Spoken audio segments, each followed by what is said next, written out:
Fiction, jealousy, deception, and insanity are part of the tragic mix in the Oliviers in Love. The program contains strong language.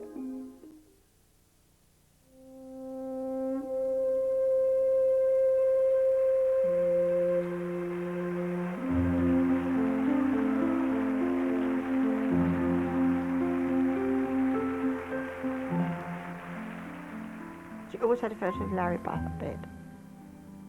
Always. It was there the day she died. She still loved him.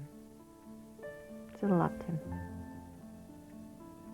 She should have been in a hospital having treatment. But then there was no one to send her there. And nobody expected her to die like that. I mean, she was planning another film, she was planning a play. But it was a very, very hot July day, boiling hot. I think she just got out of bed and her heart gave out.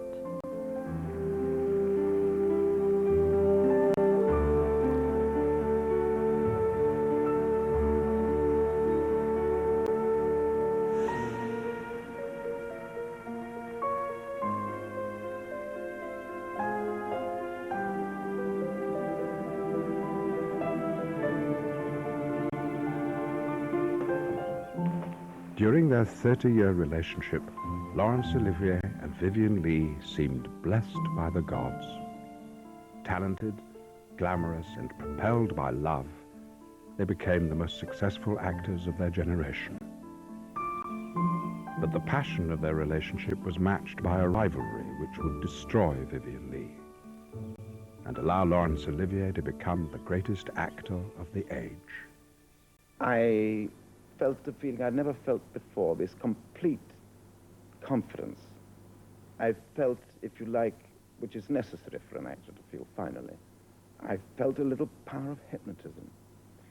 I felt that I had them. And it went to my head, as I said, to such an extent that I didn't even bother to put on the limp. I can smile and murder whilst I smile, and cry content to that which grieves my heart, and wet my cheeks with artificial tears. He said, the last person I want to play on stage or on film is myself. He said, I'd be terrified.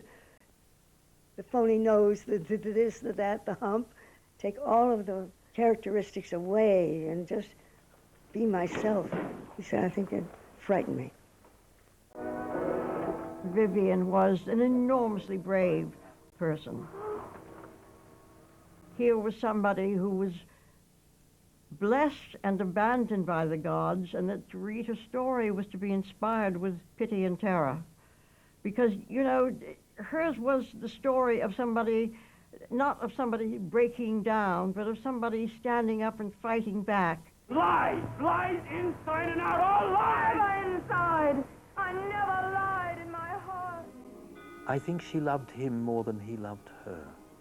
What are those bells? She had more to lose. She'd taken the bigger gamble. Have you forgotten what night this is? She had this tremendous ambition, and she got everything and paid the price. And so did he.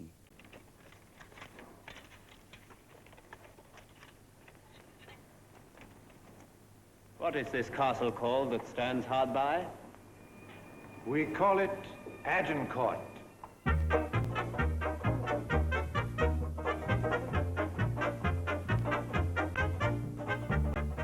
As a struggling actor, the 21-year-old Laurence Olivier's first break came when he caught the eye of Jill Esmond, daughter of a rich and successful playwright. My mother, Jill Esmond, gave him roots, fastened his genius into a profession of which her family were leading members. He met Noel Coward, Rudyard Kipling, Rider Haggard, Bernard Shaw, all kinds of people. It was Jill who gave him the lift-off into the film business, and also theatrically lift-off through her own connections in the profession.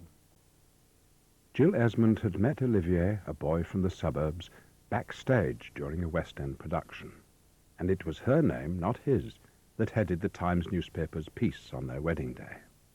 He was a virgin when he married my mother, and He was really not at ease at all for quite some time with women. And my mother shook him out of that, all right. Jill was convinced that America was their future, and that powerful friends would pay dividends for Olivier. Until then, he had not been a success in the theatre, but it was Jill who persuaded Noel Coward to hire him for his New York opening of Private Lives.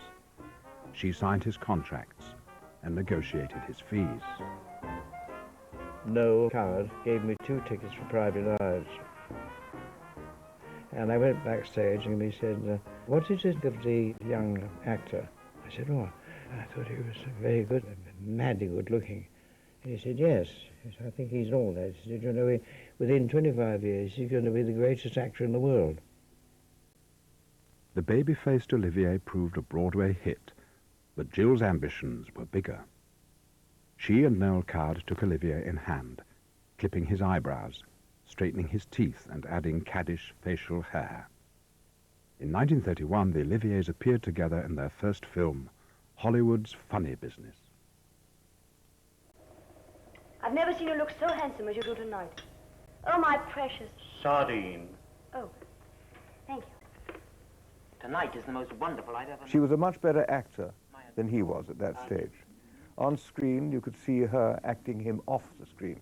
Oh, no, Onion. Sardine. I mean, she got the work, he didn't. He was in 3 films over a period of 2 years, which is nothing at all. And she was bringing the bread home. I mean, that was terrible for her, of course. Hello, darling Mum. I expect Jill has told you about all the film tests. I can't tell you about how thrilled I am about the way Jill is getting on. She is simply lovely in all the tests, and RKO have offered her an awfully good contract.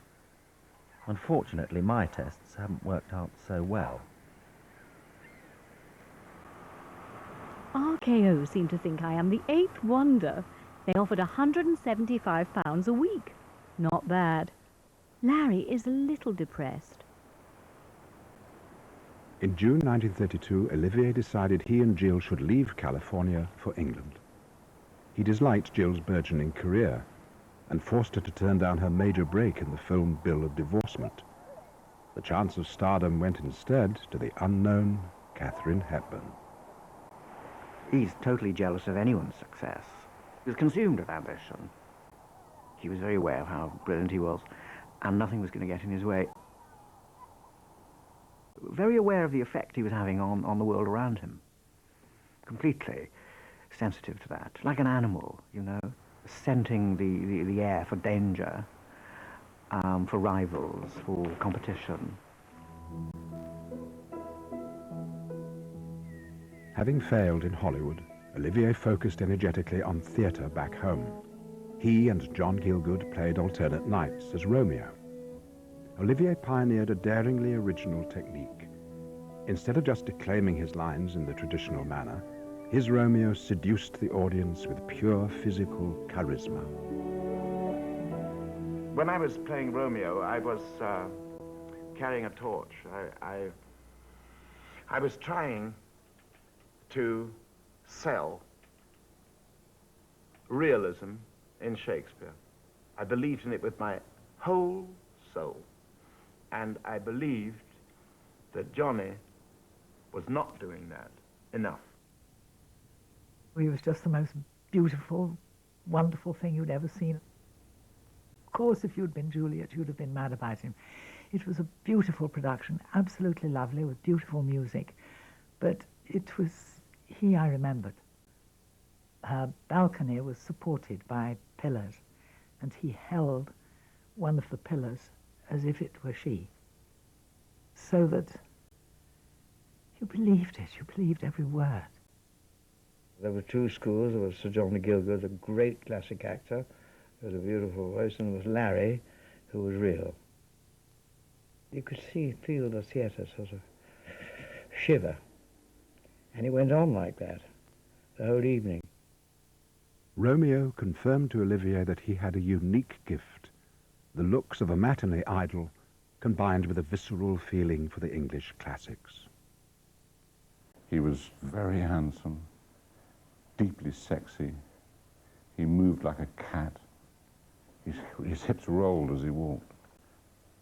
He was like a movie star, wasn't he? He was a showman.